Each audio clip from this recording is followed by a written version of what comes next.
Scandinavia and France feature as significant markets, and China and other Asian markets are about 12% of export sales. D'Artagnan is our largest customer for chilled venison in the USA. The company is based in New Jersey and distributes specialty food products to restaurants and retail on the East Coast, including major metropolitan areas of Boston, New York, and Washington. I'm pleased to acknowledge Ariane Dagan, owner of D'Artagnan, for her selection in the Fast Company business magazine's just released Top 100 Most Creative People in the USA. Ariane was involved in the launch of Savannah and has been a supporter ever since. D'Artagnan is acknowledged by Fast Company as America's most influential heritage meat distributor. The company recently launched Green Circle chickens. Talk about niche. These chickens are fed on the vegetable scraps from top Manhattan restaurants. And when they're ready, the chickens are supplied back to the restaurant. The aim is to produce chickens that taste how chicken should be, with flavour as opposed to factory-farmed, flavourless, mushy chicken. Ariane notes her big challenge is the perception of value of food in America. A heritage chicken that lives twice as long as a commodity one costs at least twice as much. Ariane is on our side. We have some more information about D'Artagnan on our display over there, and you can also check out their website. Fine dining is a niche. In the USA, the NPD Group report that fine dining accounted for only 1% of total restaurant visits, while spending at fine dining accounts for 14% of industry sales. Fine dining is the most important market for venison in the USA by far. Fine dining chefs source center-of-plate proteins from specialist distributors. Why? Because in this market, the chef is king. And chefs want specialty products, and they want to deal with a supplier who knows about specialty products and how to source them. In 2002, Mountain River set up a joint venture company based in California to service this market. All our venison imported into the US is first delivered to Los Angeles and redistributed from a warehouse. The reality is there are no distributors large enough to take full consignments of fresh or frozen venison from New Zealand. Such is the specialisation of these businesses. This is my colleague Angus Cleland in the US, and the balls in the hopper are part of a promotion that ran from January to Mother's Day. We ran the promotion with a large specialty centre-of-the-plate distributor. Their product range includes beef, pork, lamb, bison, rabbit, poultry, and seafood. They have 70 salespeople working across the territories in which they operate. Our challenge is to raise the profile of Savannah venison in their basket of products.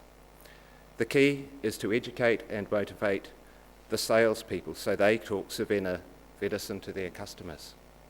They are our sales force. How do we educate them? We educate them by participation in their company house fair, which is an annual event where they invite all their suppliers to meet their salespeople and selected customers. Graham Brown presentations. This one took place on Graham's current world tour. We also motivate them with promotions, like our Balls in the Hopper, a contest in which the salespeople get a ball for every $1,000 of sales of Mountain River Savannah venison or Savannah elk venison. The prize is a trip for two to New Zealand with goodies including a visit to Mountain River processors, a deer farm, a scenic helicopter ride, jet boat, and a Savannah dinner in Wanaka. The sales result has been an increase in the value of venison sold by 163%, in weight from 7,000 kilos to 19,000 kilos. Most significantly, the value premium of the additional sales compared to the value if it was sold in Europe is more than $45,000. And as a bonus, the sales season has been extended into the middle of the year. Frozen venison is also a niche. Prairie Harvest is our largest frozen Savannah distributor. They're a specialty food distributor with a different model.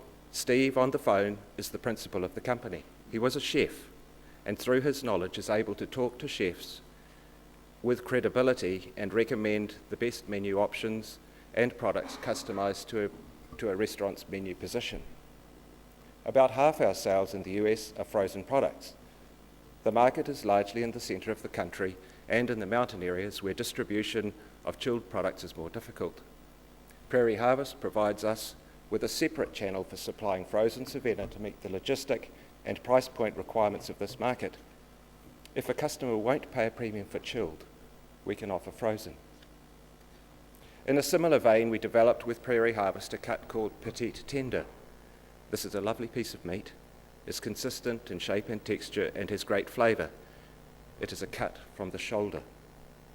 This is a product for a menu price point below loin or leg cuts. The role of our distribution is to sell the right product to the customer. We don't want to sell a petite fillet to a loin customer or a frozen product to a chilled customer. We have to target our niches carefully.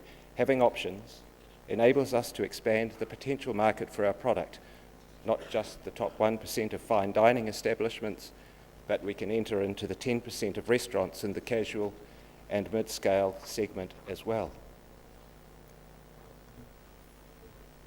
In March this year, we launched a range of frozen and chilled Mountain River branded products in the Swedish retail market. The products are aimed at the sophisticated consumer in the metropolitan areas, starting in Stockholm. A marketing package including in-store activities, point-of-sale material, and a website in Swedish was presented. Retailers responded positively as this is a product range that had not been previously offered as a complete package. New Zealand chilled venison exports to Sweden have been zero for a number of years. The logistics of shipping chilled to Sweden are difficult. The transit time by sea is now more than 7 weeks, with shipments transiting in Singapore and Hamburg. The service is unreliable, and the transit has occasionally blown out to more than 9 weeks. For a chilled product, that does not leave a lot of shelf life in market. The solution has been an air link with Emirates via Dubai. Direct flights started in September last year. Although the cost is high, the additional shelf life and ordering flexibility make it viable. Our launch in Stockholm supermarkets builds on relationships developed over a number of years. This is a special niche market. Out in the Swedish countryside, but within a convenient short drive of the border with Norway, sits a massive shopping centre. The huge shops are tourist attractions for Norwegian consumers keen to take advantage of cheaper prices for most food items in Sweden.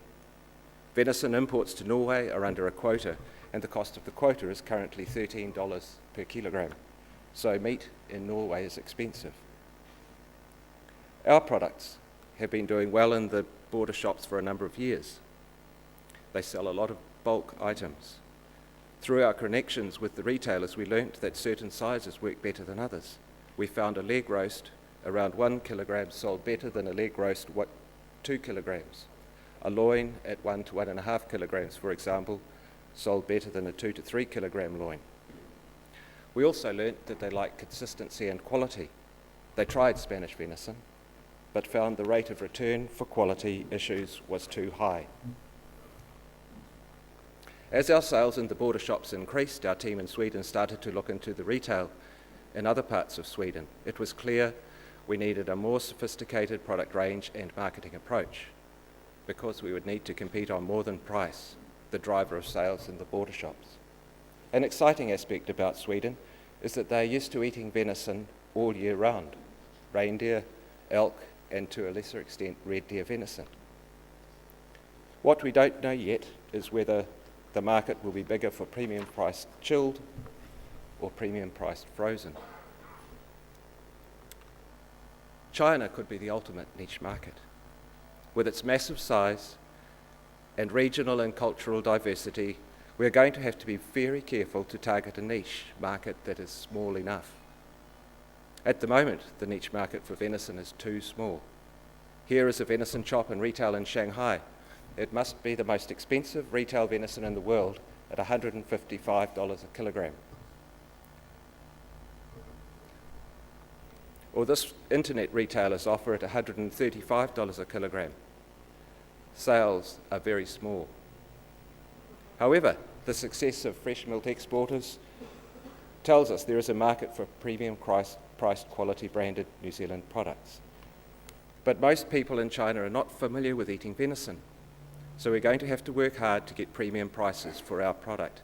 In addition, we have the restriction that chilled meat is a prohibited import into China, along with a number of other practical obstacles. We recently hosted Graham Brown on a visit to customers in China. Brownie did a great job as usual, sometimes in difficult circumstances. Our customers were interested in learning how Western chefs prepare venison, and Graham kindly obliged. One customer is developing a luxury club concept, drawing on the legacy of deer as an almost spiritual animal. Certainly an animal that is viewed as a source of health. This is a photo inside the deer-themed restaurant. Note the abundance of deer iconography, lush grass, and even a fountain in the middle of the table. Luxury indeed. However, there has been a hiccup in the plan. The new government decided to crack down on officials attending dinners and receiving gifts. So the luxury restaurant trade has been hit fairly hard. I also understand that sales of luxury deer leather handbags have also been hit hard by the crackdown. As Graham found, there is no current knowledge about deer in today's Chinese cuisine. Chinese consume a lot of poultry, pork and lamb, but deer are only known for their velvet and co-products. For us, it is early days in the Chinese market. We're in the early stages of establishing our capability to target niche markets there. It will take time and commitment, similar to the commitment we've already made in the US and Swedish markets. We have learnt that things take time in China. The groundwork needs to be done. It is a market with its own rules, requirements, and nuances. We have to respect that. What is the outlook for venison? This slide sums up our view. This is Matt Lambert's venison dish at the Musket Room, a Michelin star restaurant in Manhattan. Matt is a Kiwi, and his restaurant's theme is about taking the flavour and spirit of New Zealand to Manhattan. Matt uses a mountain river Savannah venison leg cut to create this dish. Matt reports that this is his top-selling main. Savannah is a hot topic again, 21 years after its launch in 1993. The new version is a collaborative rather than umbrella program. Apart from the challenge to the industry to collaborate, I believe that in principle increased investment in marketing is absolutely required. The failure of the industry to invest sufficiently in marketing is a significant handicap today. Implementation will be key, but the issue remains that the game market has the ability to sporadically pay high prices with subsequent sucking of product away from marketing programs where prices are long-term commitments. Just as they did 6 years ago when Germany was sucking all the loins out of the US Savannah market. How will that be addressed? And when we know the volume of venison production will drop with the consequent supply-demand impact on prices. The industry as a whole needs to think more long-term, not just price on the day. In summary, our niche marketing strategy is backed up with long-term commitment to all aspects of our business, from farmer to the processor, to the distribution channels to the end customer. This year, Mountain River will achieve a milestone, 20 years in business. This is a result of the commitment of Doug Hood Limited and of Mary Hood to the vision of the business linked from the farm to the customer. The commitment of Ian Stewart and his team at Mountain River Processors has been outstanding. The commitment to a long-term vision is seen in the stability of the personnel. Nearly 10% of the staff at Mountain River have been there since day one, and more than 50% have contributed more than 10 years' service. In the market, many of our customers have also been with us since day one, and all have a long-term commitment to our mission. While there is change all around us, the relationships have endured. Thank you, and may the shoots grow strong.